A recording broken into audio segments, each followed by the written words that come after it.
खंड मही डारे लक्ष्मण रामा भजो भजो सिया हो कामिनी तम क्यों जिम जब रयो मुनि नव धन मंडल सम भयउ एक चढ़ावत खंजत गाड़ पाउल लगा देख सब प्राण जन राम वासु धम तोड़ भय भुवन अति घोर कठोर भुवन घोर कठोर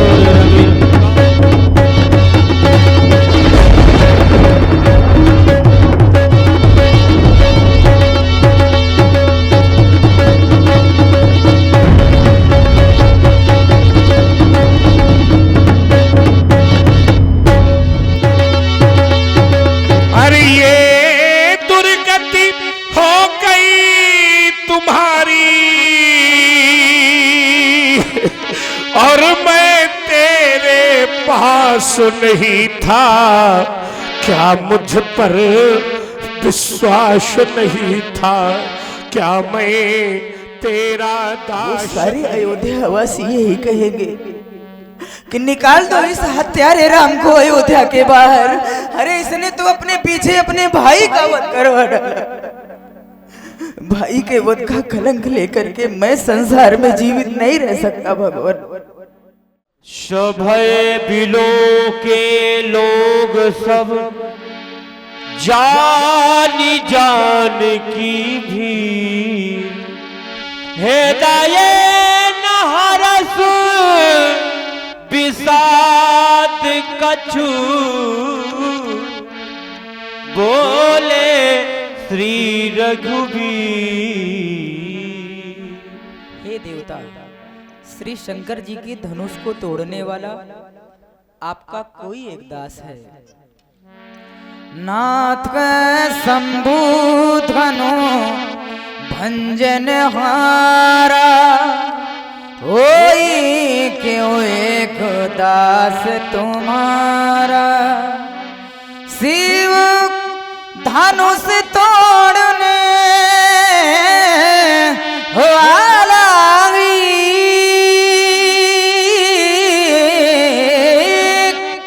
कोई शिव प्यारा ही होगा, जिसने ऐसा कार्य किया वह दास तुम्हारा ही होगा। जो कृपा पात्र है ऋषियों का वह कब किससे डर सकता है। जो कृपा पात्र है ऋषियों का वह कब किससे डर सकता है। वो कृपा ब्राह्मणों की जिस पर यह कार्य वही कर सकता है। आयासु कहा कही यकीन मोही बार बार मुनि विनवऊं तो ही। आयासु कहा कही यकीन मोही बार बार मुनि विनवऊं तो ही। राघवेंद्र, तुम कहते हो जिसने भगवान शंकर के धनुष का खंडन किया है परशुराम जी वो आपका दास है, सेवक है। मैं विचार करने लगा कि अगर वो सेवक है, ये राम कह रहे हैं, लेकिन उसका कृत्य जब मैं देखता हूं तो अपराध देख रहा हूं। तो राम वाणी कहती है कि वो सेवक है और परशुराम वाणी उसे अपराधी कह रही है। तो ये मतैक्य नहीं हो रहा, मतों में भिन्नता है। लेकिन हमने सुना है कि राम वाणी कभी मिथ्या भी नहीं होती। राम, तुम सचमुच अगर ये कह रहे हो कि वो हमारा सेवक है तो निश्चित रूप से बैठा तो यही होगा ना। अगर वो सेवक है तो उसके लिए मेरी उत्कृष्ट घोषणा है। कौन सी घोषणा? सेवक सो जो करे से काई। अगर वो सचमुच व्यास जी सेवक है तो राम वाणी के अनुसार उसे एक अवसर है, कोई सेवा का कार्य करके दिखावे। अगर वो मुझे स्वामी मानता है तो कोई ऐसा कृत्य करे जो सेवक के अनुसार हो, और अगर ऐसा नहीं है, हमारी तरह का है तो आरी करनी करिए लड़ाई। अगर राम के अनुसार वाला नहीं है तो निकले बाहर आवे, दीदी हाथ हो, सीधी बात है। राम वो लड़ाई करे तो क्यों करे, तुम परेशान मत होना, क्योंकि मैंने उसके लिए एक संज्ञा स्थापित की है। बेटा सुनहु राम जय शिव धनु तोरा, सहस बाहु सब मोरा। बेटा राम जिसने भी भगवान शंकर के महान आयुध का खंडन किया है वो हमारा शत्रु है, और सामान्य कोटि का शत्रु नहीं है। उससे मैंने अपने जीवन के सबसे बड़े शत्रु की समता दे दी है। सहस्त्रबाहु अर्जुन के समान का शत्रु है, वैरी है, अरि है, रिपु है। और एक गुप्त बात बताऊं, अगर वो आज मुझे नहीं मिला तो मिथिला में क्या क्या हो जाएगा इसकी किसी ने भी कल्पना नहीं की होगी। क्या क्या हो जाएगा। सो बिलगाऊ बिहाई समाजा, न तुम्हारे जय है सब राजा। अगर सचमुच वो मुझे नहीं मिला तो सब राजा मारे जाएंगे। नहीं, अभी एक विकल्प और दिए दे रहा हूं राजाओं के लिए, जिसने भी धनुष तोड़ा है वो बाहर आ जाए, हमें किसी से क्या लेना देना। इतना कहने पर भी वो बाहर नहीं आ रहा तो धनुष तोड़ने तो आप लोग भी आए थे ना यहाँ, तो आप लोगों के मध्य ही वो बैठा होगा, वो स्वयं अलग हो जाए। और अगर ऐसा भी न किया गया तो फिर ये शोभा के लिए थोड़ी लादे हैं। हाँ, फिर चलेगा तो बीजा को नहीं छोड़ा है। हाँ, जब जब चला तो बचा कोई नहीं है, और आज भी अगर परस चला तो बचेगा कोई नहीं। न तुम्हारे जई है सब राजा, लेकिन कब, जब धनुष तोड़ने वाला अलग नहीं होगा तब मारे जई है सब। सुने मुनि बचन, सुनी मुनि बचन, लखन मुस्काने, बोले परसु धरहि अपमाने।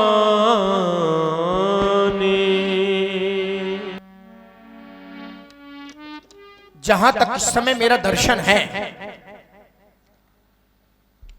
जहां तक इस समय मेरी दृष्टि पहुंच रही है, सभा का, समाज का प्रत्येक व्यक्ति भयभीत है और प्रत्येक व्यक्ति डरा हुआ है। राजा जनक वो भी डरे हुए हैं। रानी सुनैना की आंखों में आंसू हैं। महामाया जानकी वह भी भयभीत हैं। प्रजा प्रवासी सब डरे हैं, सब भयभीत हैं। लेकिन नहीं, कुछ लोग प्रसन्न भी तो हैं, कुछ लोग प्रसन्न हैं। प्रसन्नता है किनको, प्रसन्न है कौन? तो कहा अतिदर उतर दे नृपनाही, और कुटिल भूप हर से मन माही।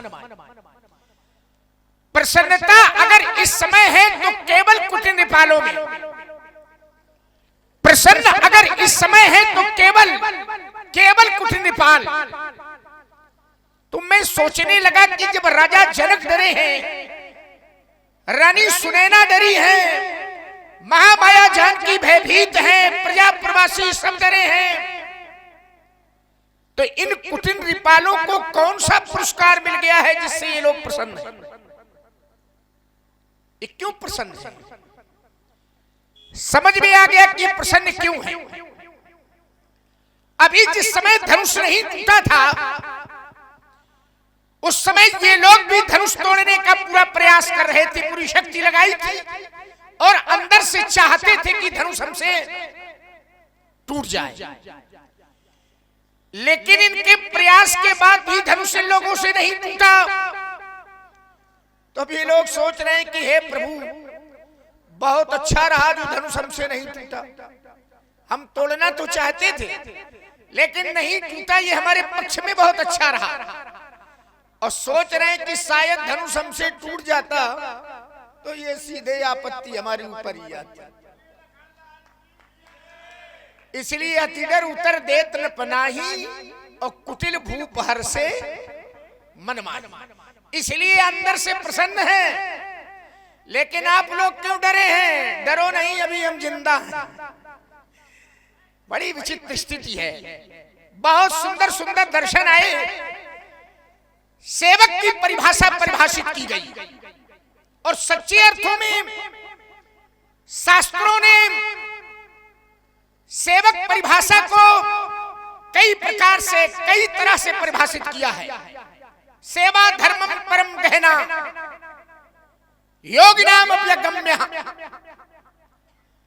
सबते सेवक धर्म कठोरा, सबसे कठोर धर्म सेवक का धर्म। हर गुरुते गुरु सेवक धर्म। फिर शास्त्रों से पूछा गया कि जहां एक और सेवक का धर्म होगा, वही दूसरी ओर स्वामी का भी तो कोई ना कोई अपना धर्म होगा, या स्वामी बिना धर्म के होगा। जहां सेवक का धर्म होगा, वहीं स्वामी का भी कोई ना कोई अपना धर्म होगा। शास्त्रों से पूछा गया कि अगर सेवक की पहचान करनी है तो किन अंगों से की जाएगी, और अगर स्वामी की पहचान करनी है तो किस अंग से की जाएगी? उत्तर मिला कि सेवक की पहचान सेवक कर पद नयन सुन। सेवक कैसा चाहिए? या तो कर हाथ की तरह, पद पैर की तरह, नयन नेत्र की तरह। सेवक कर पद नयन सो, तीन अंगों से सेवक की पहचान होती है। और स्वामी की पहचान करनी है तो कहा मुख सो साहिब होए। स्वामी मुख की तरह होना चाहिए। सेवक कर पद नयन सो, मुख सो साहिब होए। तुलसी प्रीत की रीति सुन सुख बिसराही सोए। स्वामी मुख की तरह होना चाहिए। मुखिया मुख सो चाहिए। कैसा चाहिए? मुख सो चाहिए। मुखिया मुख सो चाहिए। खान पान कर एक और पालई पोसई सकल अंग तुलसी सहित विवेक।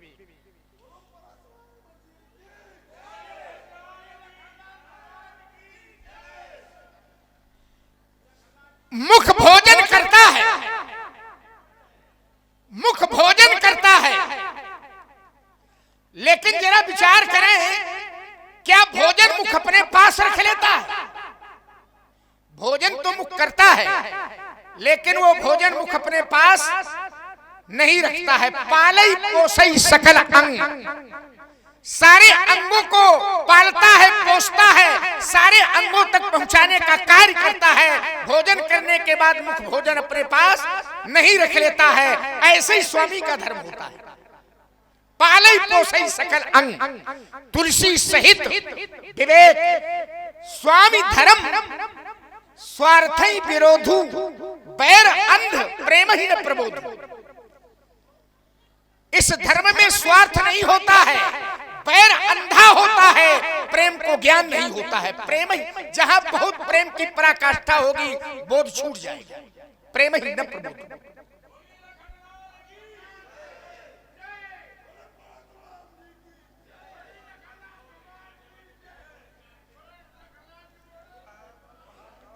ये ठीक है, आप लोगों का उत्साह का अतिरेक है, लेकिन हमारी प्रार्थना ये है कि शब्द आप तक पहुंचने चाहिए और समय पर जय घोष होना चाहिए।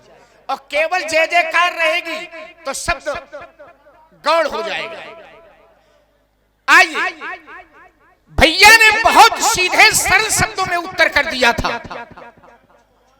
नाथ शंभु धन भंजन हारा, हुई है कोई दास तुम्हारा, आए सुकाह कहीं किन मोही। क्या क्या है मेरे लिए? अर्थात ये कार्य करने वाला दास आपके सामने प्रस्तुत है, आप आज्ञा करो। लेकिन महात्मा जी भैया किन विचारों की भाषा ही नहीं समझ पाए। संसार में 4 तरह के लोग होते हैं, 4 तरह के लोग, विज्ञ, अल्पज्ञ, अज्ञ और प्रज्ञाचक्षु। विज्ञ वो है जिन्हें केवल एक स्थान से बैठे बैठे बता दिया जाए कि तुम्हारी मंजिल वहां है, तुम्हारा गंतव्य वहां है, तुम्हारा लक्ष्य वहां है, तो सभा का जो विज्ञ व्यक्ति होगा केवल आप इतना बता दीजिए और वो अपनी मंजिल तक पहुंच जाएगा। दूसरा है अल्पज्ञ, जिसे कुछ थोड़ा चल करके बताना पड़ेगा तब वो अपने लक्ष्य तक पहुंचेगा। और तीसरा है अज्ञ, जिसे बिल्कुल निकट पहुंच करके उंगली उठा करके बतावेंगे कि मंजिल तुम्हारी ये है, तब वो पहुंचेगा। लेकिन चौथा है प्रज्ञाचक्षु। प्रज्ञाचक्षु, हाँ, नच्छू से बढ़िया कोई थोड़ा जानता। प्रज्ञाचक्षु माने केखा कही रवि ना होशे में रहे हो। चौथा है प्रज्ञाचक्षु, सरल भाषा में अंधा कहते हैं। 3 तो इस तरह से पहुंच जाएंगे, किसी को एक स्थान से बताने पर, किसी को थोड़ा चलकर बताने पर, किसी को बिल्कुल निकट पहुंच करके उंगली उठा करके बताने पर। लेकिन चौथा प्रज्ञाचक्षु, इसके लिए बड़ी समस्या है। जब तक उंगली पकड़ करके उसके लक्ष्य तक नहीं पहुंचावेंगे, संभवतः वो नहीं पहुंच सकता है। अगर ये विज्ञ होते, अल्पज्ञ होते, अज्ञ होते तो भैया के तत्व को समझ लेते। सीधी सी बात थी कि आए सुका कहीं किन मोही, क्या क्या है मेरे लिए। लेकिन न ये विज्ञ है, न ये अल्पज्ञ है, न ये अज्ञ है, तो मेरा है का। अब वही तो बाकी है ना। और जब तक इनकी उंगली पकड़ करके लक्ष्य तक नहीं पहुंचाएंगे, संभवतः ये नहीं पहुंच सकते। महात्मा जी प्रणाम। प्रसन्न रहो बेटा, प्रसन्न रहो बेटा। हम कहे कम प्रसन्न है का? अब हम प्रसन्न और सब प्रसन्न, देख ले सब प्रसन्न। हम प्रसन्न और सब प्रसन्न। अब नहीं है कोई प्रसन्न तो कौन है? देखो जरा सब दृष्टि दौड़ाओ, कौन प्रसन्न नहीं है? आप प्रसन्न नहीं हो, आप चैतन्य रहा करो, प्रसन्न हो जाओ। आप भी प्रसन्न रहो महाराज। आप तो क्रोध में हैं, और अगर क्रोध है तो क्रोध के मूल में क्या है? क्रोध का कारण क्या है? किस कारण क्रोध है? या कारण नहीं, सकारण कारण। क्या कारण? भगवान शंकर का धनुष टूट गया। क्रोध का कारण धनुष का टूटना है। बिल्कुल। धनुष के टूटने पर आप क्रोध कर रहे हैं। जी हाँ। एक बात मैं आपको बता दूं। कौन सी? अगर क्रोध का कारण धनुष का टूटना है, धनुष के टूटने पर आप क्रोध कर रहे हैं, तो बहु धन भी तोरी लरिकाई, बहु धन भी तोरी लरिकाई, कबहुना सरिस कीन गोसाई। महाराज महिराज, मैंने बाल्यावस्था में बहुत सी धनुइयां तोड़ी थी। जब बहुत तोड़ी थी तब बहुत क्रोध नहीं था। आज एक टूटा है लेकिन क्रोध बहुत है। तो क्या ये धन पर ममता, इस धनुष पर आपकी ममता है? और अगर ममता है, अगर ममत्व है, क्या हेतु, इसका हेतु, इसका कारण क्या है? पूजपात प्रातः स्मरणी महामना हम जानना चाहते कि यही धन पर ममता के ही हेतु। एक तपस्वी की तपश्चर्या में तपाक सा तड़ाक सा तमाचा जड़ने वाले अयोध्या के दुस्साहसी छोटे कुमार, तुम्हें तुम्हारे दुस्साहस का परिणाम क्या मिलेगा, इसकी परिकल्पना तुमने स्वप्न में भी नहीं की होगी। लक्ष्मण कहता है कि सेवक का अपना धर्म है और स्वामी का अपना धर्म है। तो सेवक के विषय में जो परिभाषाएं आई तो बोले कर पद नयन सो, ध्यान देना। और हम स्वामी हैं, जिसने धनुष तोड़ा है वो सेवक है। और सेवक होना कैसा चाहिए? बोले कर पद नयन सो। तो क्या इस समय वो कर पद नयन सो है? देखिए, पहला जो तर्क बन रहा है, बहुत सुधी लोग बैठे हैं, उसको बड़े हृदयंगम भाव से लेकर के उसका उत्तर करेंगे। भाई, हमें लक्ष्मण की बात स्वीकार है कि मुखिया मुख सो चाहिए, ये भी स्वीकार है। और सेवक कैसा होना चाहिए? तो उत्तर आया कि कर पद नयन सो, तो ये भी हम स्वीकार किए ले रहे हैं। तो क्या धनुष तोड़ने वाले का व्यवहार हमारे प्रति कर पद और नयन सो है? भाई, पैर क्या करते हैं? अपने मालिक को कहीं जाना हो तो पैर मालिक को एक स्थान से दूसरे स्थान ले जाते हैं। हाथ क्या करते हैं? तो उत्तर आया कि मालिक को अगर भूख लगी है तो ये हाथ मालिक तक भोजन। नेत्र क्या करते हैं? तो चक्षु दृष्टवा। तो उत्तर आया कि मालिक को अगर कहीं देखना हो तो ये नेत्र दिखाते हैं।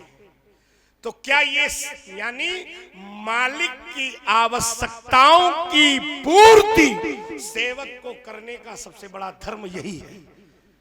तो अब ये मालिक चिल्ला रहा है कि ही तोरा, और सचमुच वो सेवक है, तो क्या उसे मेरी आवश्यकताओं की पूर्ति नहीं करनी चाहिए?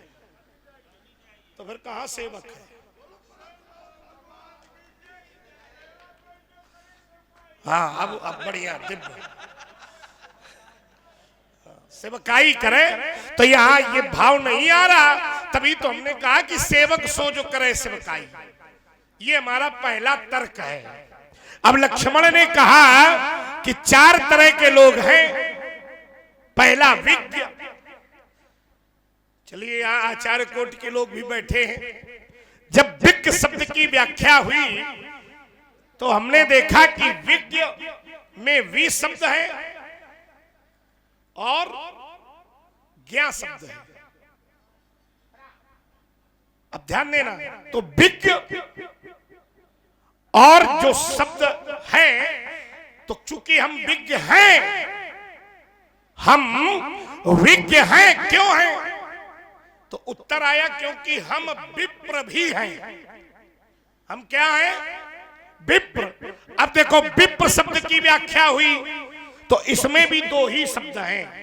पहला है वी और दूसरा है प्रा। तो ये दो देखिए, पढ़े लिखे लोग बैठे हैं। हिंदी साहित्य में 22 उपसर्ग हैं, 22, और 22 उपसर्गों में वी भी उपसर्ग है और प्रा भी उपसर्ग है। ठीक है ना? अब जरा इसका भाव लीजिए, विप्र होता कौन है? तो उत्तर आया कि वी से हो गया विशेष और प्रा से हो गया प्रज्ञा।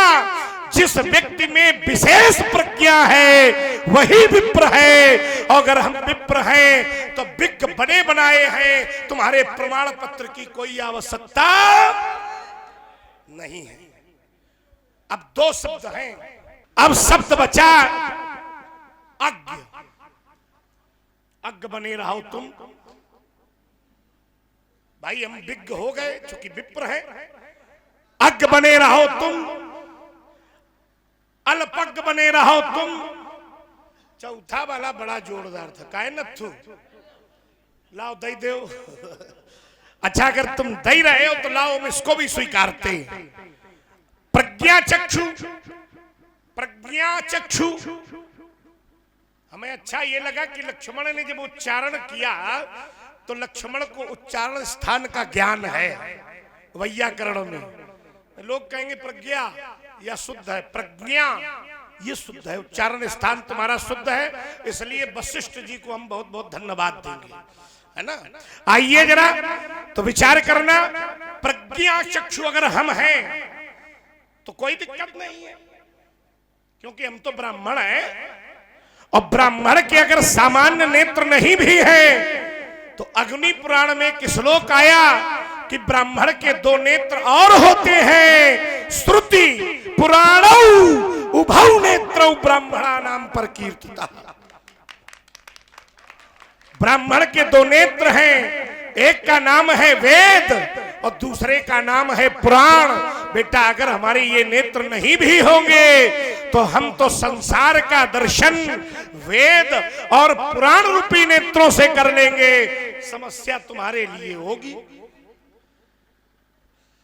लक्ष्मण कहता है बहु धनु ही तोड़ी लड़िकाई। अरे लड़िका थे तुमने तोड़ी, है तुम्हारा मनोरंजन का विषय है, लेकिन जो यहां टूटा है वो मनोरंजन का विषय नहीं है, ये मेरी श्रद्धा का विषय है, ये मेरी भक्ति का विषय है, ये मेरे विश्वास का विषय है। और जिसकी श्रद्धा कभी खंडित हो जाए तो उस व्यक्ति के जीवन में प्रेम नहीं, उस व्यक्ति के जीवन में क्रोध ही आएगा।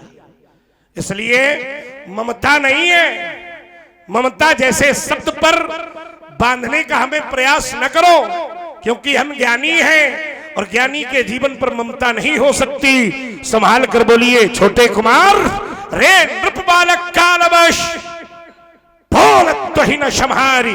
संभाल कर नहीं बोलता राजा के लड़के। धनु ही शम त्रिपुरार धनु वेदित शकल संसार। चलिए महाराज, बड़ी बड़ी व्याकरण पढ़ा रहे हैं आप, पर जिस समय आपका ये वाक्य मैं सुनता हूं, क्या कह रहे हैं कि हम ज्ञानी हैं और ज्ञानी के जीवन पर ममता नहीं होती है, तो क्या ये वाक्य शुद्ध है?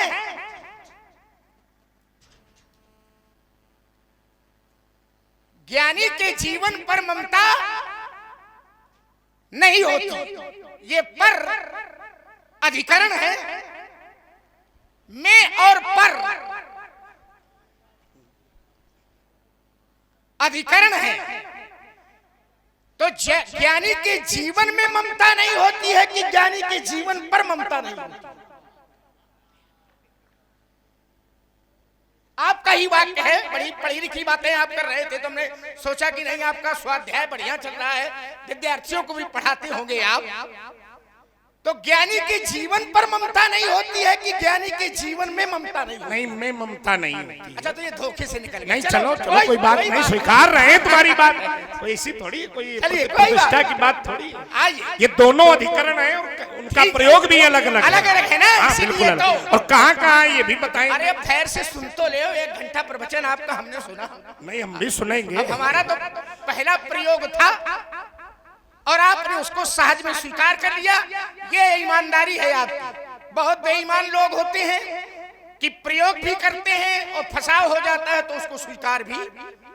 आइए थोड़ी थोड़ी बातें हमारी आपकी हो, अच्छी हो। आपने तर्क रखा कि सेवक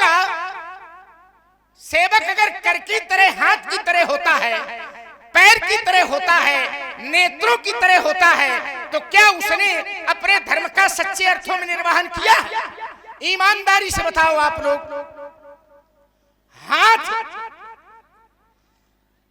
कोई कार्य करता है तो क्या हाथ अपने आप कार्य करता है? इसको तो कहीं ना कहीं से प्रेरणा मिलती होगी, तब ये कार्य करता होगा।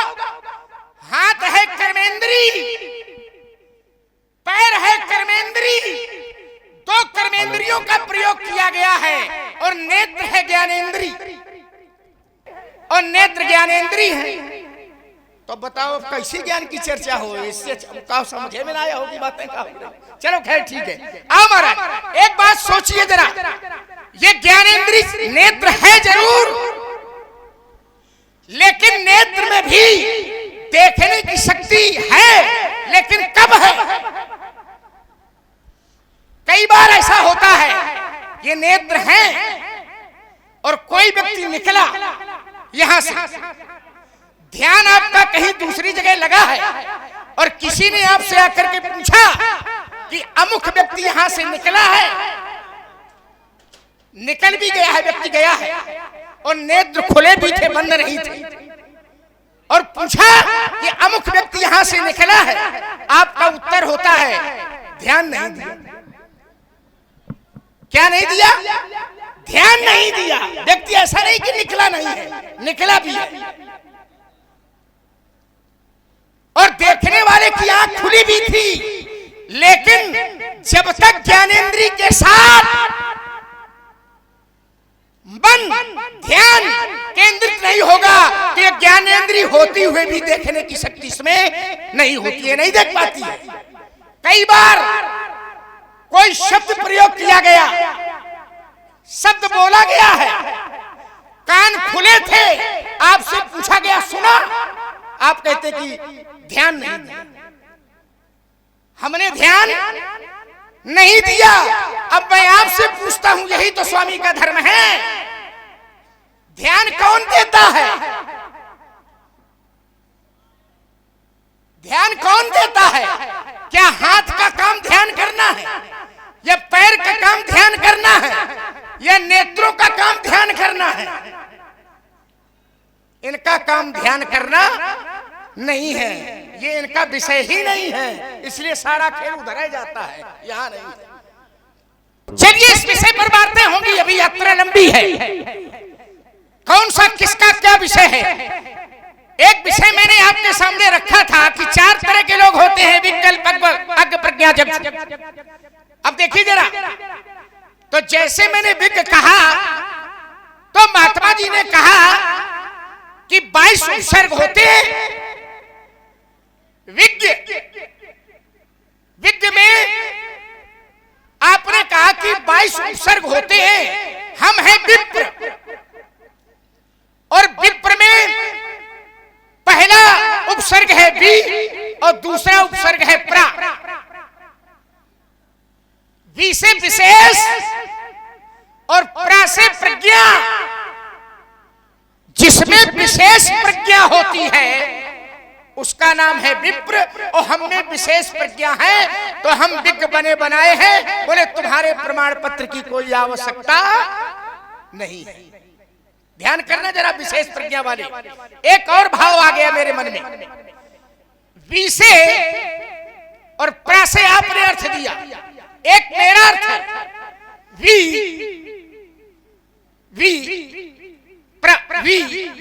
वी से विवेक और प्रा से प्रधान। जिसमें विवेक की प्रधानता होती है उसका नाम विप्र। तीसरा अर्थ वी से विगत और प्रा से प्रपंच।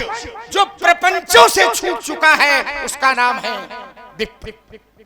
और आपने कहा कि हम विशेष प्रज्ञा वाले हैं।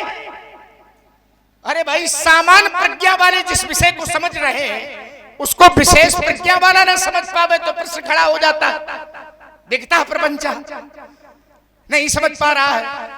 आपने कहा कि लक्ष्मण प्रज्ञा चक्षु हम हैं, चलो लिए ले रहे हैं। तो आपने कहा कि अगर हमारे ये नेत्र ना भी होंगे तो हमारा काम चलेगा। बोले समस्या तुम्हारे लिए खड़ी हो जाएगी। अल्पज्ञ बने रहो तुम, अज्ञ बने रहो तुम। न हम अज्ञ हैं न हम अल्पज्ञ हैं न हम विज्ञ हैं। एक और शब्द मैं आपको दे रहा हूं, हम सर्वज्ञ हैं। क्या है? एक शब्द है सर्वज्ञ। और सर्वज्ञ होता कौन है? तो हमारी आपकी लड़ाई शास्त्र की लड़ाई है, मनमुखी लड़ाई नहीं है। सर्वज्ञ कौन होता है? तो कहा सोई सर्वज्ञ गुणी, सोई ज्ञाता, सोई महिमंडित, पंडित, दाता, धर्म परायण, सोई कुल त्राता, और राम चरण जाकर मन राता। राम के चरणों में जिसकी रति हो वही सर्वज्ञ है, वही गुणी है, वही ज्ञाता है, वही पंडित है, वही दाता है, वही धर्मपरायण है, वही अपने कुल का रक्षक है। राम चरण जाकर मन राता। रामचरणों में जिसकी रति, और लक्ष्मण वारही ते निज हितपति जानी, और लक्ष्मण रामचरण रति रति मानी। तो अगर हमने रति मानी तो हम क्या हो गए? सर्वज्ञ। तो ना हम अल्पज्ञ है, कह रहे थे अल्पज्ञ बने रहो तो, अज्ञ बने रहो तो। ये भी उधार खाता वाला है वहां का, वैसे बोलते थे। और बोले हम प्रज्ञा चक्षु हैं भी तो हमारा काम चल जाएगा। अब भैया कैसे काम चलेगा? तो पंडित जी ने एक सूत्र पढ़ा और सूत्र सब लोगों ने सुना। क्या सूत्र था? बोले हमारे ये नेत्र ना भी हो तो शास्त्र घोष करता है कि ब्राह्मण के 2 नेत्र और होते हैं। कौन कौन?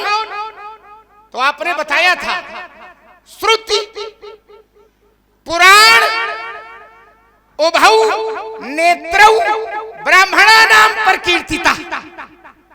श्रुति माने वेद और पुराण, वेद और पुराण ब्राह्मण के उभौ 2 नेत्र, उभौ नेत्रौ। ब्राह्मण के वेद और पुराण 2 नेत्र हैं, उभौ नेत्रौ ब्राह्मणा नाम पर कीर्तिता। बोले वेद और पुराण हमारे 2 नेत्र हैं। पंडित जी आपने श्लोक आधा पढ़ा है, पूरा आधा पढ़ा है, आधे की आवश्यकता थी तो आधा पढ़ा है। मतलब कि छांट ले। अग्नि पुराण का है, बिल्कुल है, अग्नि पुराण का। श्रुति पुराण उभौ नेत्रौ ब्राह्मणा नाम पर कीर्तिता। वेद और पुराण ब्राह्मण के 2 नेत्र हैं, ब्राह्मणा नाम पर कीर्तिता। अब हम इसको पूरा किए दे रहे हैं। एकेन विकला काणा। वाह। ब्राह्मण के 2 नेत्र हैं, वेद और पुराण, उभौ नेत्रौ ब्राह्मणा नाम पर कीर्तिता। जयप्रकाश आनंद।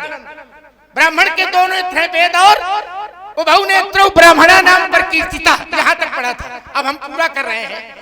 एक 2 में से, वेद और पुराण में से ब्राह्मण के अगर एक नहीं है तो एकेन विकला काणा। वेद और पुराण में ब्राह्मण 2 में से अगर एक को नहीं जानता है तो एकेन विकला काणा। काणा काना काना। हाँ। 2 में से ब्राह्मण अगर एक को नहीं जानता है तो ब्राह्मण काना है, और दोनों को न जाने तो द्वाभ्याम अंध इतीरता। दोनों को न जाने तो अंधारा है। शाबाश।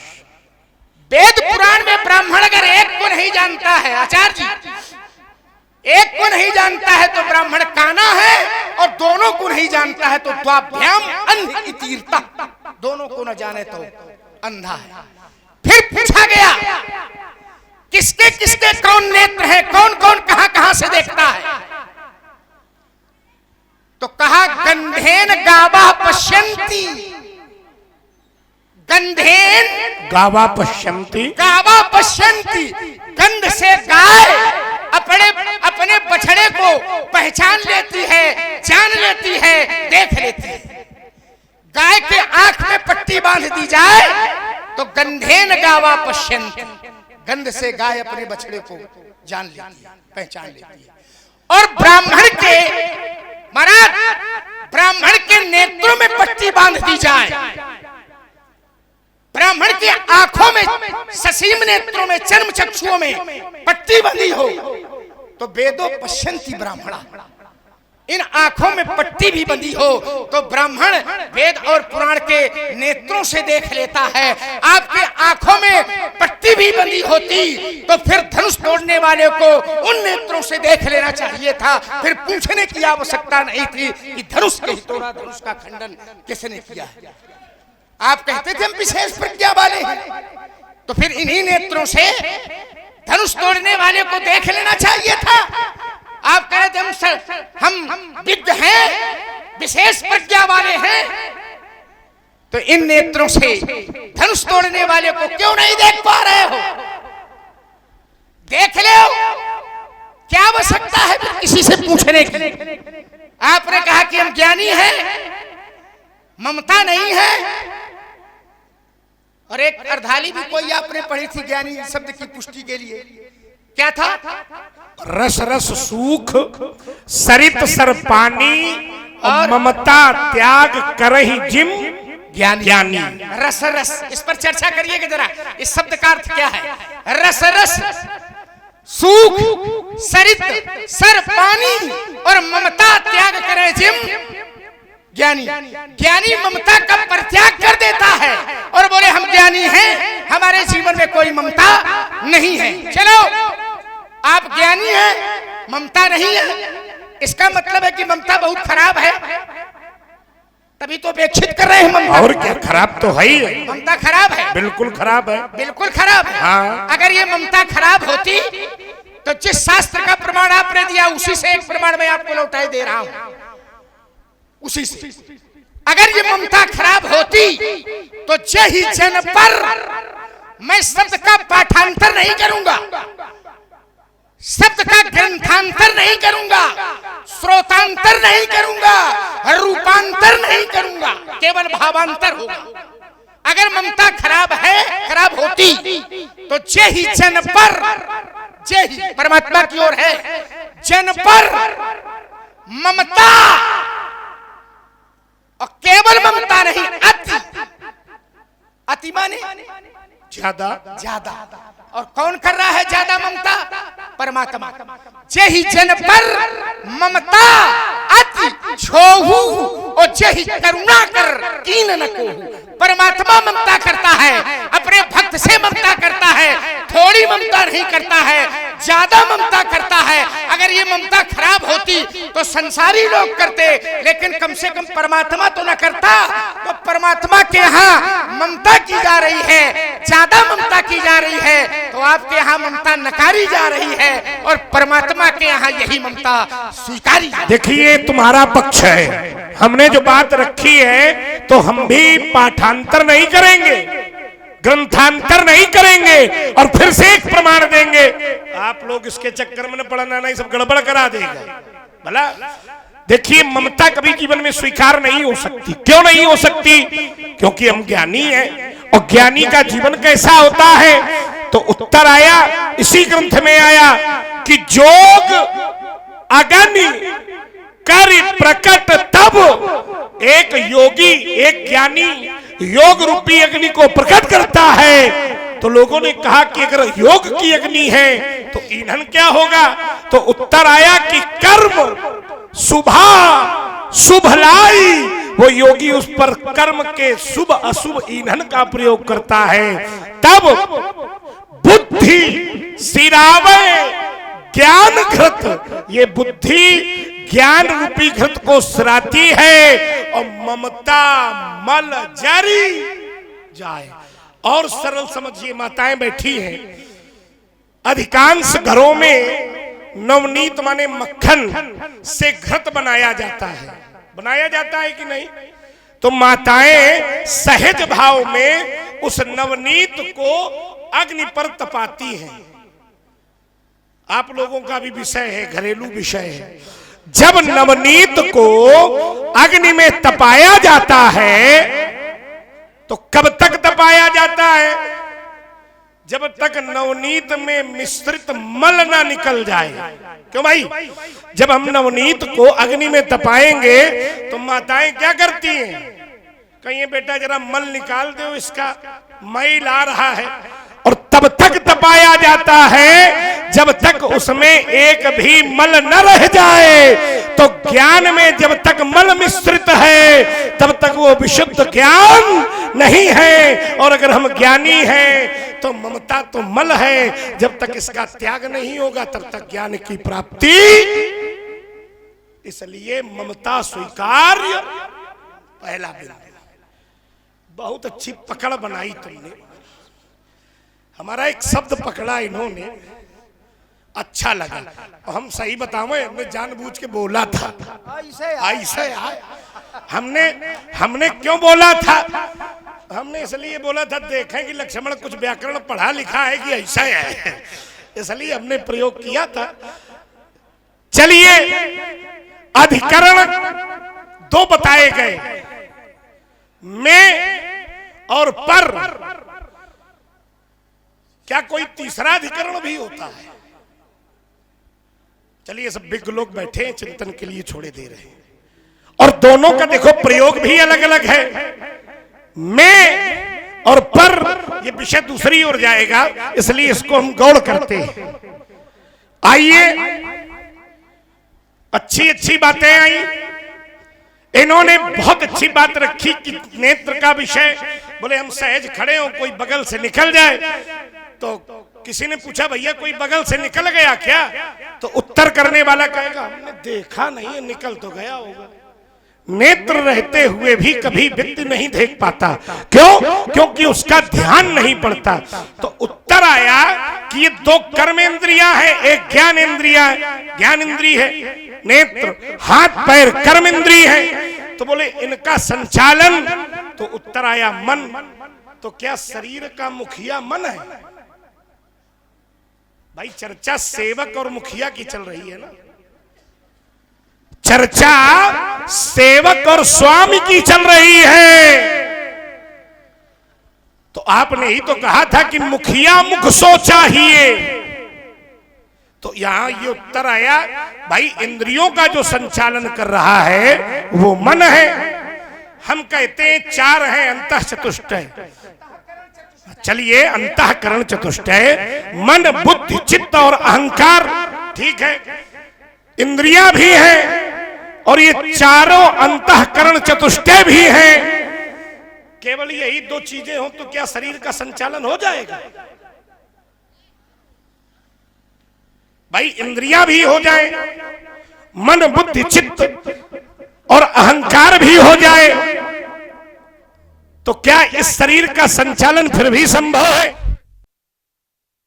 ना था उसको समझना है। कहने का भाव ये हुआ कि मुखिया फिर कौन है?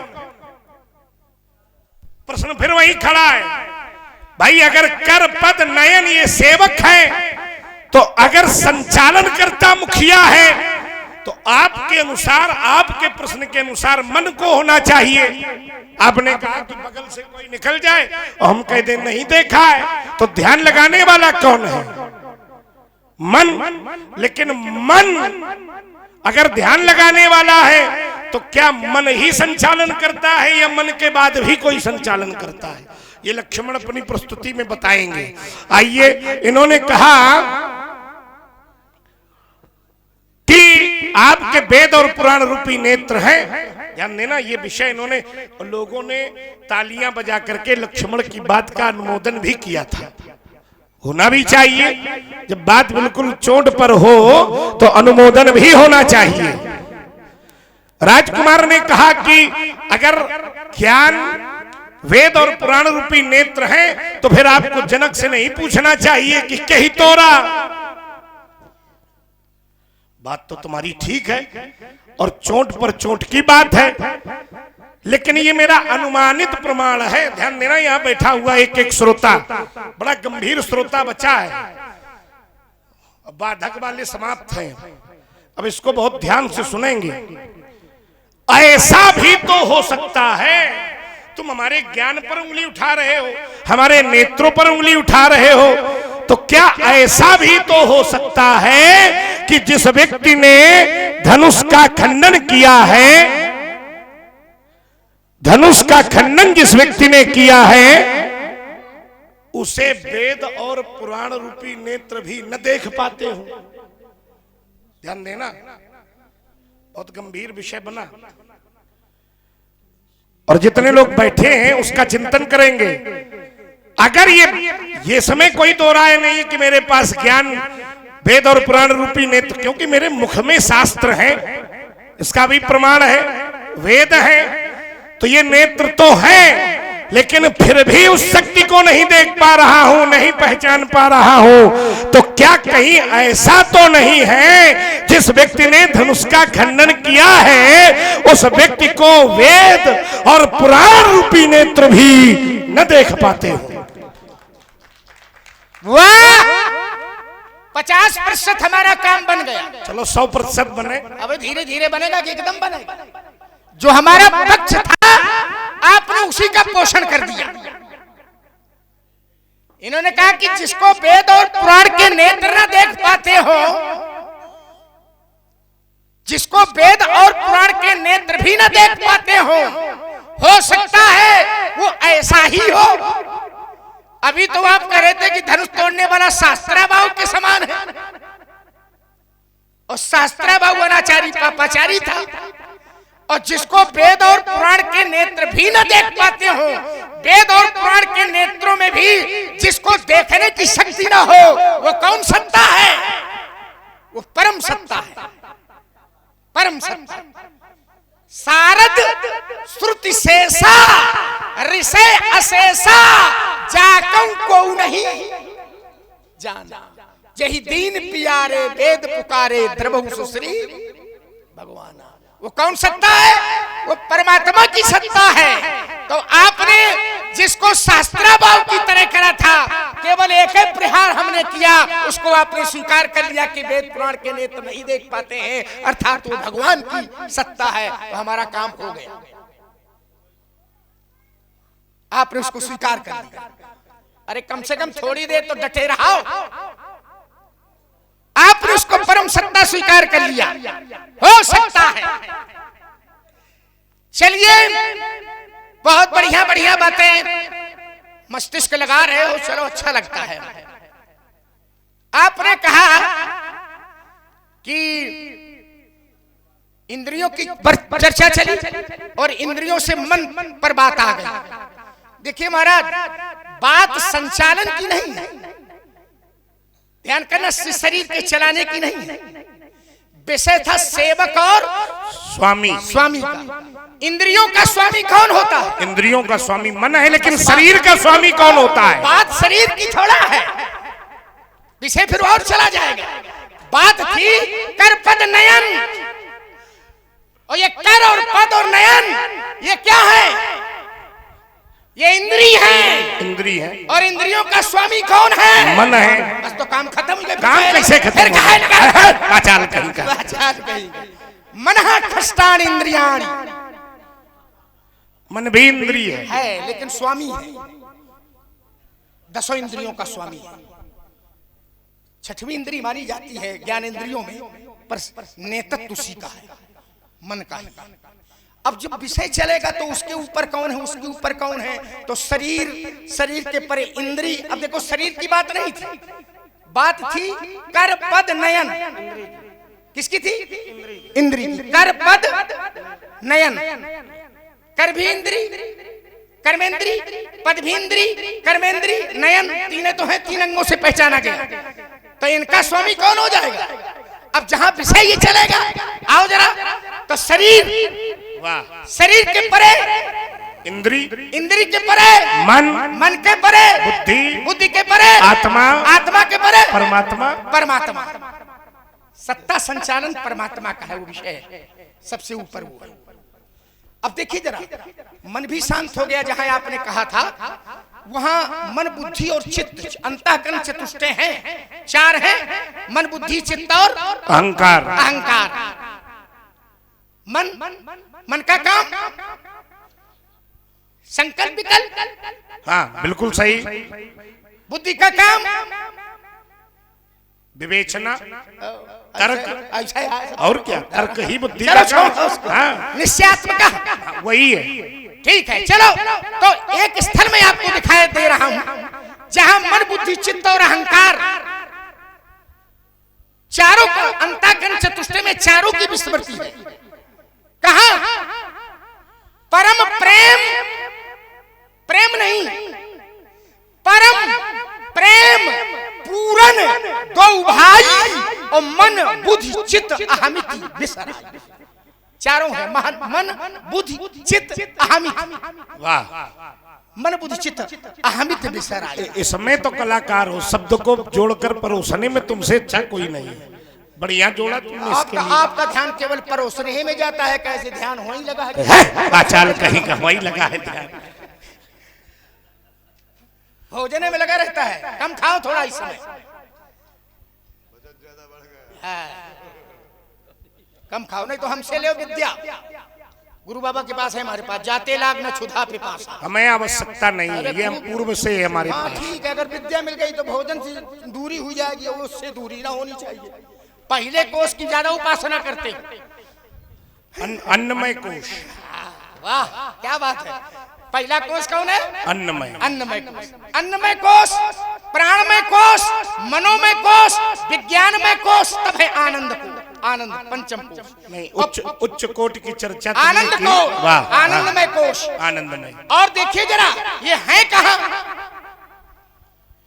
एक होता है पंचकोशातीत, वाह, 5 कोश होते हैं, और एक ऐसा होता है जो 5 पंचकोशातीत होता है। पंचकोशातीत, चलो खैर ये तो बातें होती रहेंगी। आपने एक विषय बना करके दिया था और उसी को मैं पकड़े ले रहा हूं। हमने कहा था कि ममता अच्छी है, तो आपने फिर नकारा उसको। क्या कहा? बोले योग अग्नि कर प्रगट तब कर्म शुभाशुभ लाई, बुद्धि सिरावे ज्ञान घृत और ममता मल जर जाए। ये मल शब्द का प्रयोग क्यों हुआ है महाराज?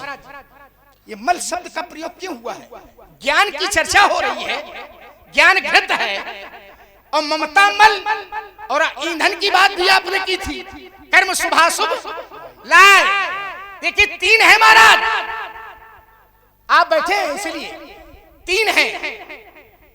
कर्म, अकर्म, कर्म, उपासना, अच्छा, ज्ञान। बढ़िया। कर्म, उपासना और ज्ञान। ज्ञान, यहाँ भी 3 है। मल, विक्षेप, आवरण। वाह, मल इसका संबंध है कर्म से, विक्षेप भक्ति से जुड़ा, विक्षेप शक्ति हटाने के लिए उपासना है, और मल हटाने के लिए कर्म है, और आवरण हटाने के लिए ज्ञान है। तो मल, विक्षेप, आवरण, कर्म, उपासना और ज्ञान। देखिए आपने दोहा प्रयोग किया, बहुत अच्छा है, पर मेरा अपने आप ध्यान गया कि शब्द प्रयोग क्यों हुआ है। योग अग्नि, योगाग्नि कर प्रगट तब कर्म शुभाशुभ लाए, बुद्धि सिरावे ज्ञान घृत, ममता मल जर जाए। ये ज्ञान घृत है, और ममता क्या है? मल है, मल है, और कर्म शुभाशुभ लाए, ये ईंधन है। कर्म शुभा। ठीक। यथेन्धान समृद्धग्नि भस्मसात कुरते यथा, ज्ञानाग्नि सर्व कर्माणि भस्मसात कुरते तथा।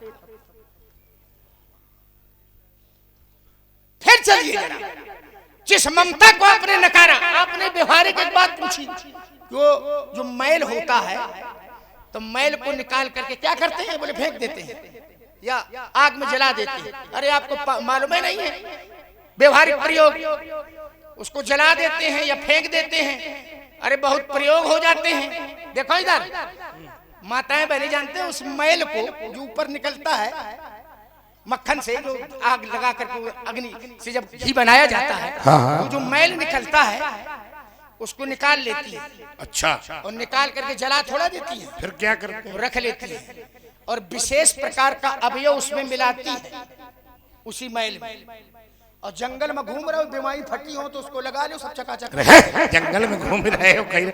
अब हमें प्रसन्नता इस बात की है जी, नहीं बढ़िया, बहुत बढ़िया। हमें प्रसन्नता इस बात की है, एक क्षण, इस बात की प्रसन्नता है कि हमारे बाबा के साथ रह रहे करके तुमने विज्ञान की अनूठी पहली हमको सुना दी, तो हमें अपने बाबा के ऊपर बड़ा गर्व हो गया कि चलो कम से हमारे ऊपर एक हो नहीं। तो तुम भी ठीक हो, पर बाबा की देन है, बाबा न होते तो धरो रह ले। बताओ, विद्यार्थी तो तमाम होते हैं, आप तो जानते हैं, कक्षा में खूब पढ़ाते हैं, तमाम तुम्हारी तरह हो, तो परीक्षा हो तो जय निकल। बार बार हमारी तरफ क्यों कर देता है? बहुत ही सुंदर ज्ञानवर्धक चर्चा आप लोगों तक पहुंचाई जा रही है। प्रदीप प्रज्वलित करो दोनों भगवानों के द्वारा। और देखिए भोजन बहुत गरिष्ठ है, इसलिए बुद्धि को बिल्कुल प्रखर करके बैठिए। बिल्कुल एकाग्र बुद्धि होनी चाहिए। शब्द चूका तो प्रश्न, हाँ प्रश्न भी हो रहा है और ऐसा नहीं उत्तर भी हो रहा है, लेकिन ये हमें प्रसन्नता है कि वक्ता तो सर्वसत्ता को प्राप्त किए हैं, और जितने अच्छे वक्ता हैं उससे कहीं अच्छे श्रोता हैं जो उस भोजन को बड़े प्रेम के साथ में पा रहे हैं और मूल्यांकन भी कर रहे हैं। बस केवल एक बात में आपने ममता को फिर नकार दिया है। फिर मैं परम सत्ता की ओर चल रहा हूँ। जहाँ आपके द्वारा ममता नकारी जा रही है, वही महाराज मेरे द्वारा नहीं, संसार के द्वारा नहीं, परमात्मा के द्वारा यही ममता स्वीकारी जा रही है। कहा प्रणवं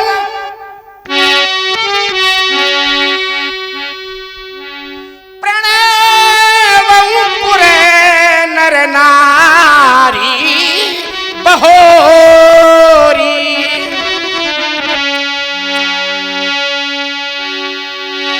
प्रणमाहु पुरे नर नारी बहोरी। क्यों? बोले ममता जिन पर प्रभु ही न थोरी, ममता जिन पर प्रभु ही न थोरी। परमात्मा को अपने भक्त से, सेवक से थोड़ी ममता नहीं है, अर्थात ज्यादा ममता है। प्रमुपुर नर नारी बहोरी, और ममता जिन पर प्रभु न थोड़ी। परमात्मा ममता करता है, सेवक से, भक्त से ममता करता है, थोड़ी नहीं ज्यादा ममता करता है। आपके यहाँ यही ममता नकारी जा रही है और परमात्मा के यहाँ यही ममता स्वीकार। आइए जरा, ये कह रहा है कि ममता करो, हम कहते हैं बिल्कुल न करो। क्यों न करो? तो हमारा भी एक तर्क यहां से ही प्रस्तुत है। व्यास जी महाराज, ममता है क्या? तो शास्त्र में निरूपण हुआ कि ममता दाद ये कंदु इरुषाई, ममता है दाद। और यहां बैठा एक एक व्यक्ति ईमानदारी से हृदय से उत्तर करना, अगर हमारे शरीर में दाद रोग हो ही जाए तो हम लोग बढ़ाएंगे कि उपचार करेंगे? जोर से बोलो, बता दो लक्ष्मण का। कहते कहे पंडित जी को परेशान कियो भाई, ममता है रोग, और शरीर में अगर रोग हो ही जाए तो जीव का धर्म है कि उसको समाप्त करे, और तुम कहते हो ममता करो। तो ये बात ठीक ठीक समझ में नहीं आ रही है। इसलिए ममता का जीव को त्याग करना चाहिए, ममता स्वीकार नहीं है। विचार करो।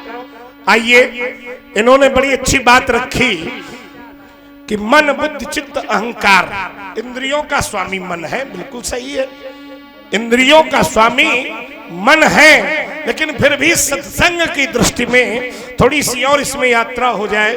चूंकि यज्ञाचार्य जी बैठे हैं और सब उस विषय के जानकार लोग बैठे हैं, क्यों नहीं? तो आखिर वास्तविक मुखिया कौन है इस शरीर का, जो सबको संचालित कर रहा है, वो कौन है? तो हृदय ने विचार किया कि उसी को लोग जीव कहते हैं। जीव, चूंकि विज्ञान ने सब कुछ तो बना लिया, लेकिन उस मुखिया की खोज में अब भी अथा तो ब्रह्म जिज्ञासा के सूत्र ढूंढ रहा है। आखिर ये मुखिया कौन है? इंद्री बन गई, शरीर बन गया, कहीं न कहीं अन्य उपकरणों तक पहुंच भी गया, लेकिन मुखिया की खोज, देखो यहां खोज हमारी भी जो चल रही है वो मुखिया के लिए ही चल रही है। क्योंकि जहां तुम्हारा विषय है, अब ये जो जीव है ये मुखिया है, लेकिन इस मुखिया में आवरण चढ़ा हुआ है, और इसलिए ये मुखिया दिखाई नहीं दे रहा। और आवरण चढ़ा व्यास जी किसका है, संभालो। तो शास्त्र ने कहा कि भूमि परत भाव ये धावर पानी, मोची बही ये माया लपटानी। तो जो मुखिया है उस पर माया का आवरण पड़ा है, तो जीव इस कारण भी उस मुखिया से दूर हो रहा है। यही दोनों बिंदु बनाए जाए। देखिए जरा, ये बताओ जरा, ये माया का आवरण पड़ा है जीव के ऊपर, तो ये माया किसको आच्छादित करती है? जीव को आच्छादित करती है या कोई और है उसमें? बढ़िया, कौन है ये? मन एवं मनुष्याणाम बंधनम कारणम बंध मोक्ष। बंधन और कारण, मोक्ष का कारण कौन है? मन है। मन देखिए, एक धर्म आया, कहा क्या? कहा मन कर कहा न कीजिए, मन है पक्का दूत,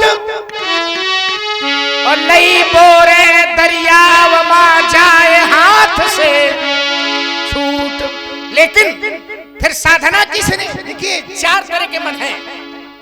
मूढ़ मन, चंचल मन, निरुद्ध मन, एकाग्र मन।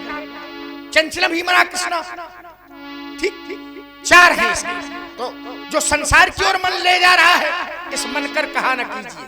लेकिन अगर मन को ऊर्ध्वगामी बनाना है तो देखिए 2 हैं इसमें, मन और जल, ये अधोगामी होते हैं। मन को अगर स्वतंत्र छोड़ दो तो नीचे की ओर जाएगा, और जल को अगर स्वतंत्र छोड़ दो तो नीचे की ओर जाएगा। अगर इसको ऊपर ले जाना है तो क्या करना पड़ेगा? तो अगर कहा जल को ऊपर ले जाना है, जल को ऊपर ले जाना है महाराज, हाँ तो इसके लिए यंत्र की आवश्यकता है। बिल्कुल है। अगर मन को ऊपर ले जाना है तो इसके लिए मंत्र की आवश्यकता है। ऊर्ध्वगामी हो जाएगा मन। इसको अगर अधोगमन से ऊपर की ओर ले जाना है तो वही मन जब शुद्ध विशुद्ध हो गया तो मन के ऊपर आवरण है ना।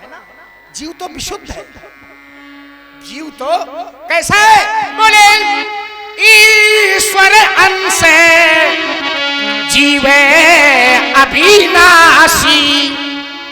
कैसा ये? चेतन अमल सहज सुख राशि। चेतन है, अमल सहज सुख राशि है। तो ये सारा खेल उसी का है। अब विषय चला था थोड़ा हमारा आपका कर्मेंद्री और ज्ञानेंद्री पर। कर्मेंद्री और ज्ञानेंद्री ये तो जड़ है, जड़।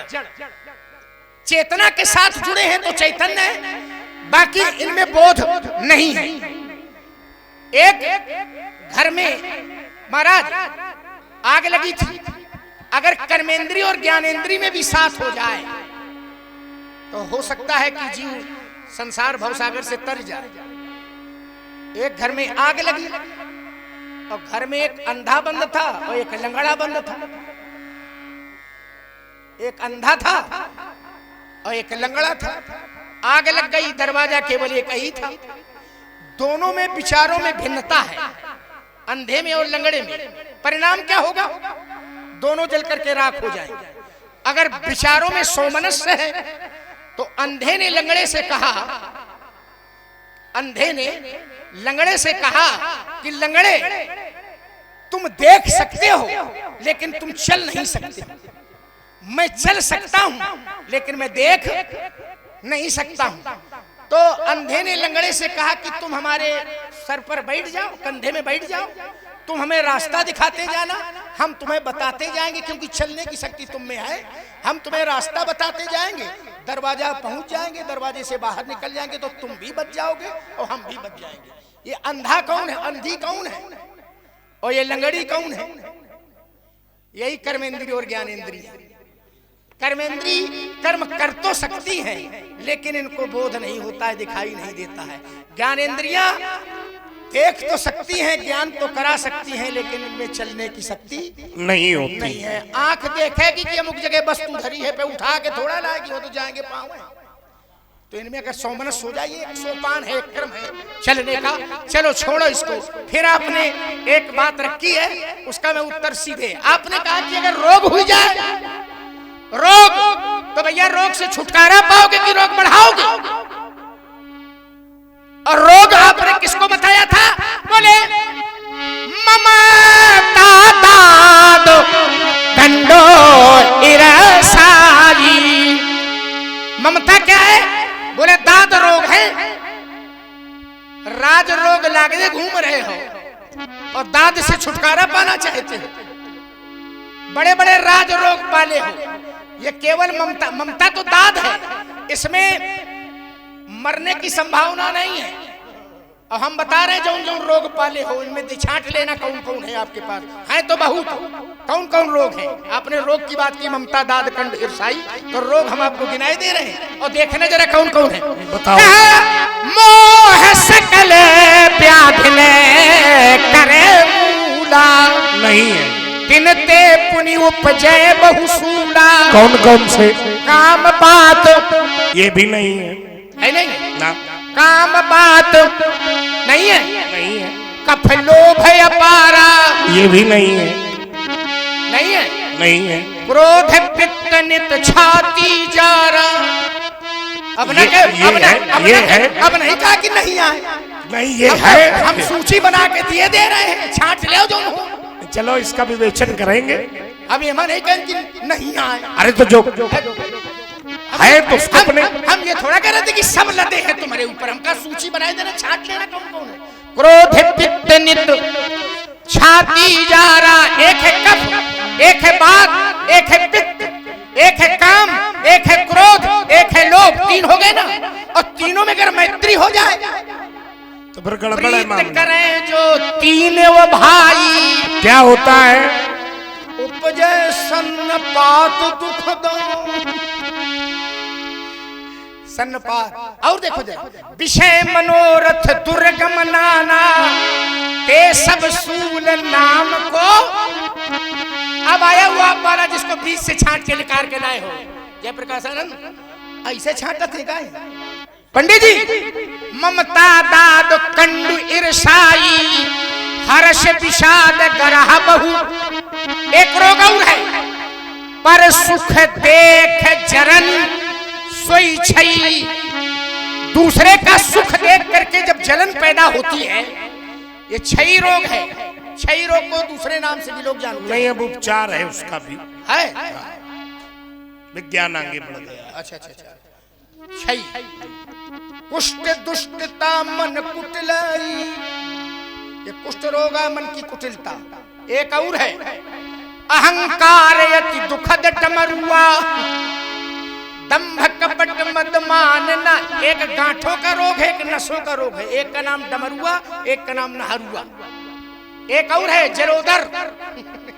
अब छांट लो जरा कौन कौन से। तृष्णा उदर वृद्धि अति भारी। एक और है त्रिविध ईसना तरुण तिजारी। त्रिविध त्रिविध ईसना, संजय जी, त्रिविध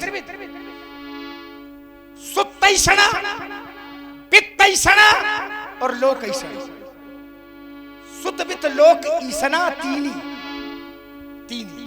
मैंने बड़े बड़े साधकों को देखा है कि कंचन और कामनी पर तो विजय प्राप्त कर लेते हैं, लेकिन उनके मन में भी यशो लिप्सा की भूख बनी रहती है। आपने दर्शन किया था, हम जानते हैं, तो बाकी कोई नहीं जानता। आपको दर्शन कराया बनी है कहीं ना कहीं, आपको प्रत्यक्ष दिखाया था है? हम ये हमारी पूजा हो, हमारा सम्मान हो, हमारी प्रतिष्ठा हो, इसकी भूख कहीं ना कहीं बनी रहती है। ये है लोकैषणा। और ये लोकैषणा क्या है? साधक के मार्ग में लोक मानता अनल सम, कर तप कानन दाह। ये लोक मानता साधक के तपस्या रूपी बन को जलाने के लिए अग्नि के समान है। तो ये जलोदर रोग है। त्रिविध ईसना तरुण तिजारी, जुग विध ज्वर मत सर अविवेका, कहाँ लगे कहाँ रोग अनेका। महाराज छांटे थे आपने तो कुछ के लिए कहा कि हाँ ये नहीं है भैया। एक व्याधि बस नर मरही, एक हो जाए तो नर मरही। और ये असाध बहु व्याध, पीड़ई संतत जीव का सो किमलहाई समान। महाराज उपचार चाहे जितने करो, नेम धर्म आचार जोग जप तप ज्ञान, भेषज पुनि कोटिन करई पे रुज न जाए हरिया। जा सकते हैं, एक है उपचार। कौन सा उपचार है? राम कृपा नासे सब रोग, जो यही भांति बने। कृपा राम की, ममता की बात करते हैं तो फिर मैं आपको एक उदाहरण दे रहा हूं कि ममता बहुत अच्छी है।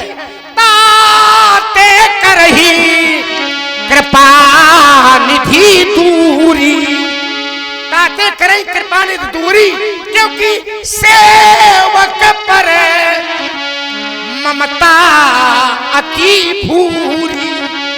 सेवक पर ममता अति। व्यास जी, अब आप तो हमें मालूम है, इस विषय को आप देखिए जरा, मैं जो प्रयोग कर रहा हूं, सेवक पर ममता अति भूरी। हर बार एक विशेषण लगा कर में देता था, अति माने ज्यादा। अब की बार एक विशेषण नहीं है, दो विशेषण है, अति और भूरी। अति माने ज्यादा और भूरी माने बहुत ज्यादा। परमात्मा भक्त से, सेवक से ममता करता है, ज्यादा ममता करता है, ज्यादा नहीं बहुत ज्यादा ममता करता है। तो आपके यहाँ ममता नकार है, परमात्मा के यहाँ यही ममता। देखो फिर इसको हम इसी शास्त्र से गर्धाली अपने पक्ष में प्रस्तुत करेंगे। ममता स्वीकार नहीं है। देखो कैसे नहीं है, क्योंकि ममता तरुण ये तमी अंधियारी। शास्त्र की गर्धाली है। जो ममता है वो घोर अंधेरी रात्रि है और परशुराम सूर्य है। ध्यान देना, जो आरोप लगा है यही धनु पर ममता के ही हेतु जितने लोग बैठे हैं इस चिंतन को ध्यान देना। ममता है अंधेरी रात्रि और परशुराम है सूर्य, भृगुकुल कमल पतंगा।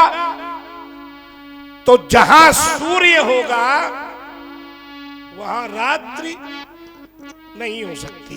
तो हमारे जीवन पर ममता नहीं हो सकती है, इसलिए भी हमारा पक्ष। अब देखिए जरा, राजकुमार ने कहा बड़े बड़े राज लोग रोग लादे घूम ही रहे हो।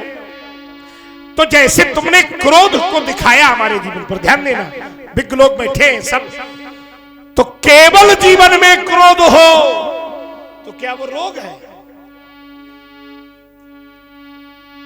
फिर मैं एक विषय बना के दे रहा हूं, अगर जीवन में केवल क्रोध हो तो क्या वो भी रोग है? और अगर है तो एक अर्धाली प्रेषित है। बोरे सौरभ पल्लव ये मदन पिलो का भयऊ कोप। कोप माने, जोर से बोलो जरा, तो क्रोध किसने किया? भगवान। तो भगवान शंकर सबसे बड़े रोगी। तो भाव यहां हमारा ये है कि केवल जीवन में क्रोध हो तो वो रोग की श्रेणी में नहीं आता, लेकिन जिस क्रोध का जन्म काम पूर्ति से न हुआ हो, जिसके काम की पूर्ति न हुई हो और फिर क्रोध का जन्म हो, ऐसा क्रोध ही रोग की श्रेणी में आता है। उसका प्रत्यक्ष प्रमाण श्री नारद जी से अच्छा कौन हो सकता है? उनको भी क्रोध आया था, बोले फरकत अधर कोप मन माही, सपति चले कमलापति पाही। और क्या संकल्प लिया था कि दई हो श्राप की और जगत मोर। तो विचार करो ना, तो ये अच्छा वाला है क्रोध नारद? ये गड़बड़ है। नारद वाला क्रोध गड़बड़ है। शंकर वाला क्रोध अच्छा है। और देखिए जरा, शंकर वाला अच्छा क्रोध तो होएगा ही। क्यों क्रोध? अब देखिए जरा, इसकी व्याख्या की जाए। बिल्कुल होनी चाहिए। धर्मी नाम प्रतिया क्रोधा सा क्रोधा पाप मूल कहा, अधर्मी नाम प्रतिया क्रोधा सा क्रोधा पुण्य मूल कहा। महाराज, धार्मिक व्यक्ति के प्रति किया गया क्रोध है और अधार्मिक व्यक्ति के प्रति किया गया क्रोध पुण्य मूलक है। क्रोध करके अधर्म का विनाश करो, धर्म की स्थापना करो तो पुण्य मूलक है, और क्रोध करके धर्म का सत्यानाश करो, अधर्म की स्थापना करो, पाप मूलक है। शंकर बाबा क्रोध करते हैं। आपने अर्धाली पढ़ी, सौरभ पल्लव मदन बिलोका, भयऊ कोप कंपे उतरे लोका। किसके प्रति क्रोध किया? कामदेव के प्रति क्रोध किया। शंकर बाबा का क्रोध है काम के लिए और परशुराम का क्रोध है राम के लिए। अरे राम के लिए देखो कैसा जोड़ ही रहा है। कैसा जोड़ रहा है? उनका क्रोध है काम के लिए और इनका क्रोध है राम के लिए। सब बराबर, सब धान बाई से बसेरी है। हमने राम के प्रति कोई क्रोध सही नहीं है, किया। अच्छा ईमानदारी से बताओ, तुम्हें गंगा की सौगंध है, हमने तो राम को आशीर्वाद दिया है। बोले राम लखन दशरथ के धोटा। राम को आशीर्वाद दिया है। हाँ। और धनुष तोड़ने वाले को वो सामने आवे तो उसको भी समझेंगे। सामने आवे तो कह दो कि गलती से कई गए कान पकड़ी रहे, तुम नहीं आ रहा। ऐसा काम क्यों करो कि अपराध बाद में पश्चाताप हो। मैंने कहा कि आपका क्रोध राम के लिए है, तो धनुष तोड़ने वाले कौन है? कौन है बतावे कि आपने नारद वाला प्रसंग रखा है। देखिए विषय में केवल इतनी बात वो बहुत हो चुका है, मैं एक विषय जोड़े देता हूँ। ज्ञान मार्ग में जब व्यक्ति का पतन होता है तो व्यक्ति नास्तिक बनता है। भक्ति मार्ग में जब पतन होता है तो व्यक्ति भोगी बनता है, और योग मार्ग में जब पतन होता है तो व्यक्ति रोगी बनता है। शाबाश। प्रमाण में दे रहा हूं। और नारद ये बात तुम्हारी अच्छी लगी हमें, हम स्वीकारते हैं। नारद बाबा तीनों मार्गों के से चलने वाले हैं। ज्ञान मार्ग, नारद विष्णु भगत पुण्य ज्ञानी, भक्त भी हैं और ज्ञानी भी हैं। ज्ञान मार्ग से जब चित हुए तो देखिए नास्तिक बन गए। क्या कर रहे हैं? भगवान को दई हो श्राप की मरी हो जाई, जगत मोर उपहास। हो अज्ञान तम हो वे विलय, ही दिव्य ज्ञान प्रकाश हो। सद्भावना हो प्राणियों में, विश्व का कल्याण हो। सेवा करे निष्काम नहीं, इन्हें स्वप्न में अभिमान हो। प्रभु प्रार्थना पूर्ण करो, तुम देव देव महान हो। पीड़ित न हो मैं प्रलय में भी, इन्हें हंस ऐसा ज्ञान हो। शांत हो त्रयताप हे प्रभु, शांत की कांति हो। हंस मन में शांति हो, और दूर दुखदा भ्रांति हो। सर्वे भवन्तु सुखिनः, सर्वे सन्तु निरामया, सर्वे भद्राणि पश्यन्तु, मां कश्चित् दुःखभाग् भवेत्। प्रेमी सज्जनों एक बार दोनों हाथ उठाकर पूरी ऊर्जा के साथ जय घोष करें। बोलिए शंकर भगवान की जय हो। हाँ, व्यास जी का कर्म। हाँ, श्री गोरे यादव आपकी ओर से 50 रुपए और श्री गुलाब सिंह परिहार की ओर से 10 मुद्राएं भगवान परशुराम के चरणों में भेंट है। कोट कोट धन्यवाद। हाँ, अति विनीत मृदु शीतल पानी, बोले राम जोरी जुग पानी।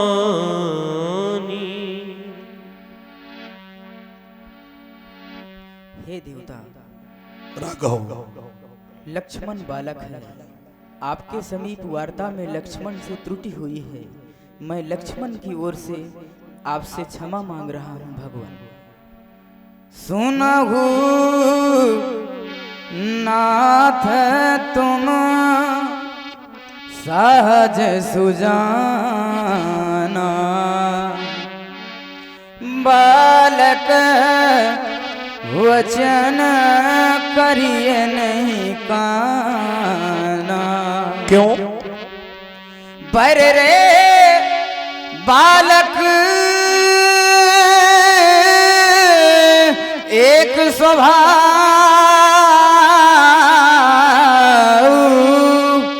इनहीन संत विदुषी काबू। तेही नाई कछु काज बिगारा, अपराधी मैं नाथ तुम्हारा। कृपा कोप वध बंधव गोसाई, मो पर हरिये दास की नाई। कहिए बेरी जगी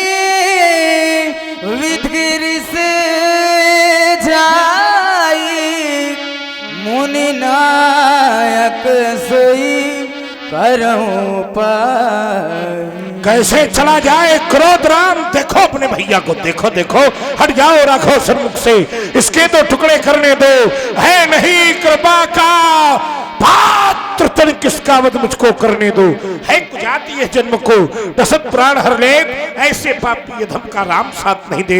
यही के कंठ कुठार नदी अगर उसके कंठ पर मैंने कुल्हाड़ा नहीं किया, हट जाओ हट जाओ हट जाओ।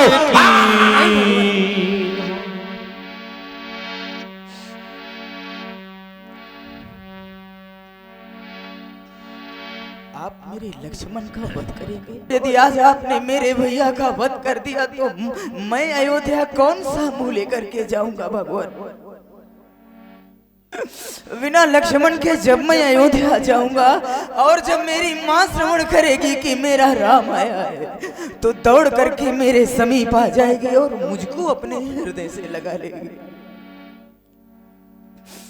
मेरे संग में जब लक्ष्मण को नहीं देखेगी माँ, मुझसे पूछ बैठेगी राम लक्ष्मण कहाँ है? क्या भगवान मैं अपनी मैया से यह कह दूंगा कि आपके लक्ष्मण का श्री परशुराम जी के परस के द्वारा?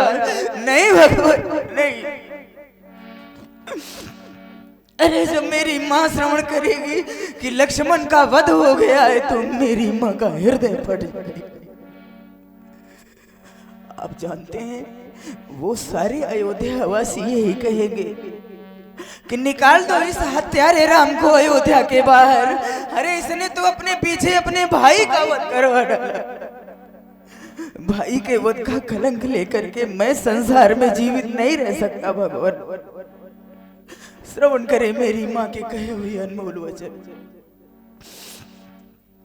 मैया ने चलते समय का हे राम वचन मम सुन लेना। लक्ष्मण को संग लिए जाते तो वैसे मुझे सौंप देना। मैं पलटू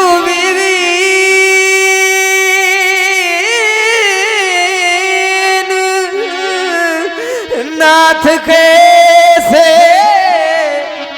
सोखा कुल अवध सिद्धाऊंगा।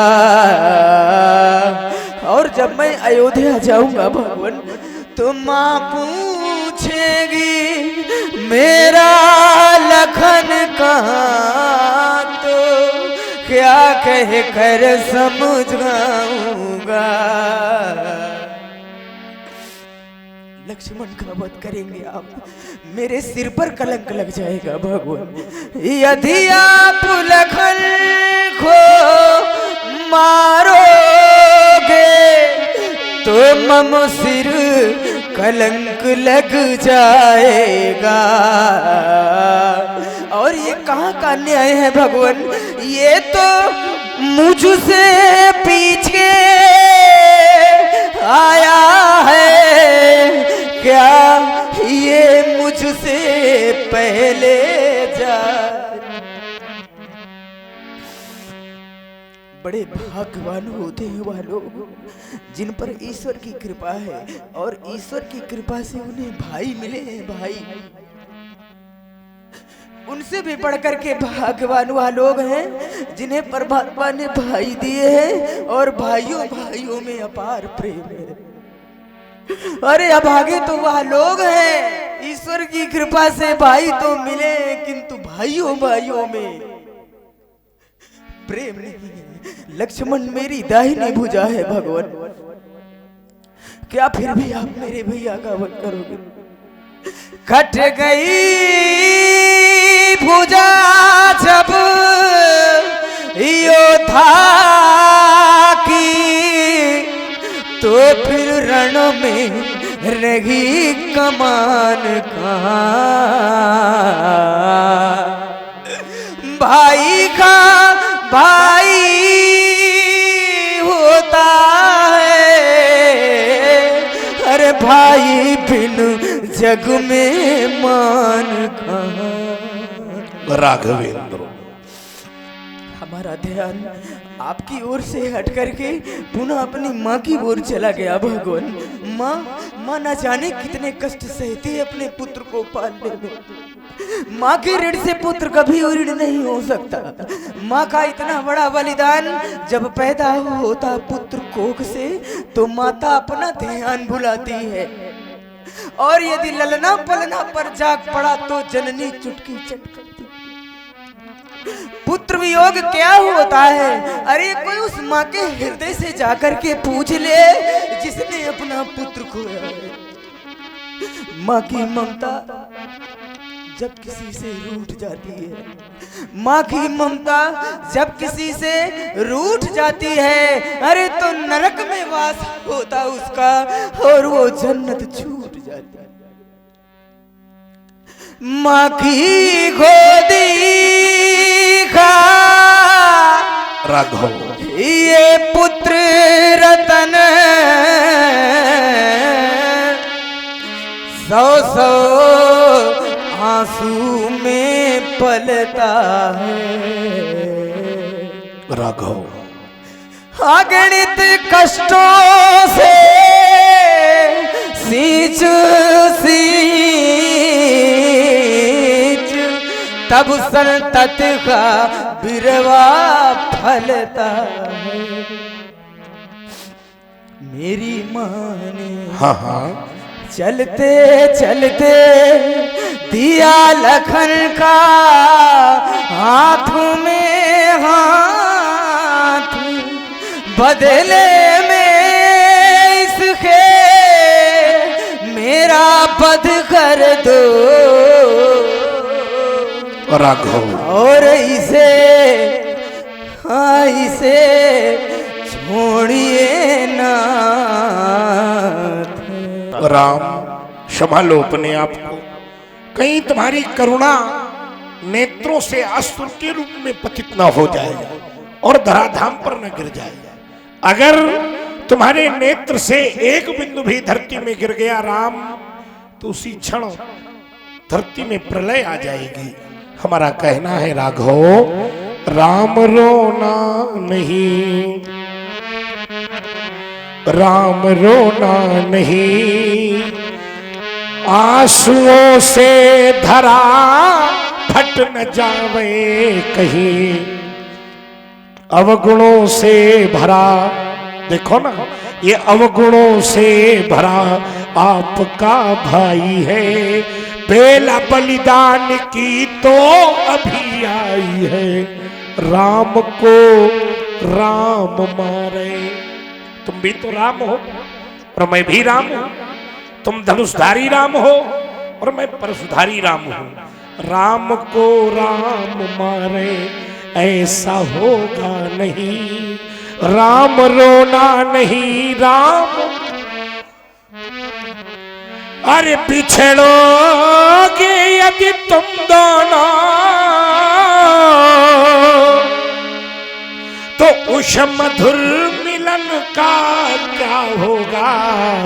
और राम ये धरती तो बट जाएगी पर उस नील गगन का उजड़ी उजड़ी गंगा होगी और नीली नीली जमुना, इन दोनों से भी बढ़कर है तुम दोनों का है। यदि महाना सही ध्येय रहा तो उस नए सृजन का क्या होगा। और धरती तो बट जाएगी पर उस नील राम, आज मैंने तुम्हारे रूप में कोई महापुरुष देख लिया, ऐसी शक्ति देख ली जो आज तक मैंने नहीं देखी। मैंने जिस जिसको मारा उसने अपने प्राणों की भीख हमसे मांगी, लेकिन आज पहली बार ऐसा व्यक्ति देख रहा हूं जो अपने प्राणों की भीख नहीं अपितु अपने भक्त रूपी भाई के प्राणों की भीख मांग रहा है। ये गुण तो परमात्मा के अतिरिक्त किसी का नहीं होता। परमात्मा ही कहते हैं कि करो सदा तिनकर रखवारी, जिब बालक राखे ये सुन मृदगुण, ऐसे मृदगुण वचन मैंने राम तुम्हारे सुने, मेरे संशय का निर्माण, अगर तुम दिव्य हो तो मेरे हाथ में भी ये दिव्य आयुध है, उसी से निराकरण हो सकता है। मेरे संशय का शमन करो राम। राम राम रमापति कर धन लेहु, खैचहु मोर मिटै संदेहु। देत चाप आप ही चली गयऊ, परशुराम मल विस्मय भयऊ। जाना राम प्रभाव तब पुलक प्रफुल्लित गात, जोरी पानी बोले बचन, हृदय न प्रेम अमान। नहीं जाना था। आखिर ये मिथिलावासी कह रहे होंगे पंडित, एक क्षण पहले जिनको मारने की बात कर रहे थे उनके सामने हाथ कैसे जोड़ लिए तुमने? आज मैंने जो जाना है, अगर मिथिला का हर व्यक्ति वह जान जाएगा तो धराधाम पर आना ही सफल हो जाएगा। क्या जाना है मैंने? शेष गणेश महेश दिनेश सुरेश हो जाई, निरंतर गावे जाही अनादि अनंत अखंड, अछेद वेद सुवेद बतावे।